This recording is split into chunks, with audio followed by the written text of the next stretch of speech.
আর জীবনের জন্য যদি এই হাদিসটা যদি স্মরণ রাখতে পারেন, ইনশাআল্লাহুল আজিজ যতদিন আমি বেঁচে থাকি আমার সাথে দেখা হলে আপনি এটা অবশ্যই বলবেন যে হুজুর আমার সালাত চেঞ্জ হয়ে গেছে, আমার আগে সালাতে মন লাগতো না, আমি লড়াচড়া করতাম, এখন আর করি না, এখন আমার মন লাগে। যখনই আমার এই হাদিস মনে হয় আমি বুঝতে পারি আমি আমার রবের সামনে আছি, আমি আর এখন আর লড়াচড়া করি না, আমার সালাত সুন্দর হয়ে গেছে। যে কোনো ব্যক্তি সালাতকে সুন্দর করতে চান তাহলে তাকে এই হাদিসটা মুখস্থ রাখতে হবে। যে হাদিসটা ইমাম বুখারী রাহিমাহুল্লাহ তার দুইটি অধ্যায়ে এনেছেন, 8 নম্বর অধ্যায় এবং 10 নম্বর অধ্যায়, দুইটা অধ্যায়ে পাবেন। 8 নম্বর অধ্যায় সালাতের অধ্যায়, তাতে আপনি 405, 403, 4, 5, 6, 7, 8, 9, 10, 17 পর্যন্ত একটা হাদিসই পাবেন, এবং আপনি সেটা 10 নম্বর অধ্যায় কিতাবুল আযানের মধ্যে পাবেন, হাদিস হচ্ছে 753। এবং ইমাম মুসলিম রাহিমাহুল্লাহ তিনিও তার কিতাবুল মসজিদ 5 নম্বর অধ্যায়ে উল্লেখ করেছেন 1110, মানে 1110 নম্বর এই হাদিসটা পাবেন। আনাস রাদিয়াল্লাহু তাআলা তিনি বলছেন, আন্না রাসূলুল্লাহ সাল্লাল্লাহু আলাইহি ওয়াসাল্লাম রাআ নুখামাতান ফিল কিবলাতি, রাসূলুল্লাহ সাল্লাল্লাহু আলাইহি ওয়াসাল্লাম একদিন কিবলার পাশে নাক ফোঁটা, কেউ হয়তো থুতু ফেলেছে বা নাকের ময়লা ফেলেছে, কিবলার দেয়ালের মধ্যে লেগে আছে, এটা রাসূল সাল্লাল্লাহু আলাইহি ওয়াসাল্লাম দেখতে পেয়েছে। ফাশাক্কা যালিকা আলাইহি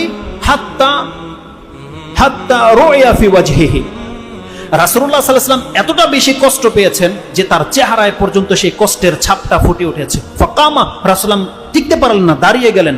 ফাহাক্কাহু বিয়াদিহি, নিজের হাতে সেই কাশফোঁটা পরিষ্কার করেছে রাসূলুল্লাহ সাল্লাল্লাহু আলাইহি ওয়াসাল্লাম। মসজিদ এমন একটা জায়গা, আপনার মতো টাইলসের মসজিদ রাসূল সাল্লাল্লাহু আলাইহি ওয়াসাল্লামের ছিল না, খেজুর পাতার ছিল, কিন্তু কিবলার সামনে মসজিদের খেজুর পাতার মধ্যে নাক ফোঁটা পড়ে আছে। মুহাম্মদুর রাসূলুল্লাহ সাল্লাল্লাহু আলাইহি ওয়াসাল্লাম তার বরকতের হাত দিয়ে নিজের হাতে সেই ময়লা পরিষ্কার করছে, কারণ সে জানে আল্লাহর সন্তুষ্টি অসন্তুষ্টি কিসে রয়েছে, সে জানে। কারণ রাসূল সাল্লাল্লাহু আলাইহি ওয়াসাল্লাম বলছেন, আমার সামনে সৎ কাজগুলো এবং পাপ কাজগুলো খুলে দেওয়া হয়েছে, আমি দেখতে পেলাম সেখানে সৎ কাজের মধ্যে এটাও লেখা আছে যে মসজিদ থেকে একটা কষ্টদায়ক বস্তু ফেলে দেওয়া, এটা সৎ কাজের লিস্টের মধ্যে আল্লাহ লিখে দিয়েছে।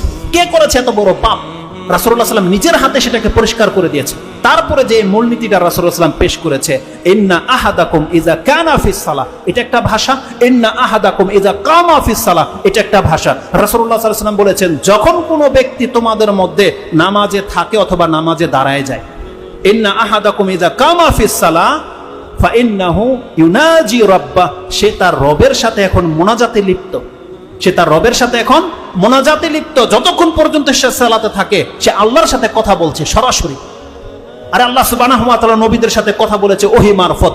রাসূলুল্লাহ সাল্লাল্লাহু আলাইহি ওয়াসাল্লাম বলছেন, ইউনাজি রাব্বাহ, সে তার রবের সাথে ডাইরেক্ট কথা বলছে, চুপি চুপি কথা বলছে, যেটা আর কেউ জানে না, একমাত্র তার সে জানে, তার রব জানে।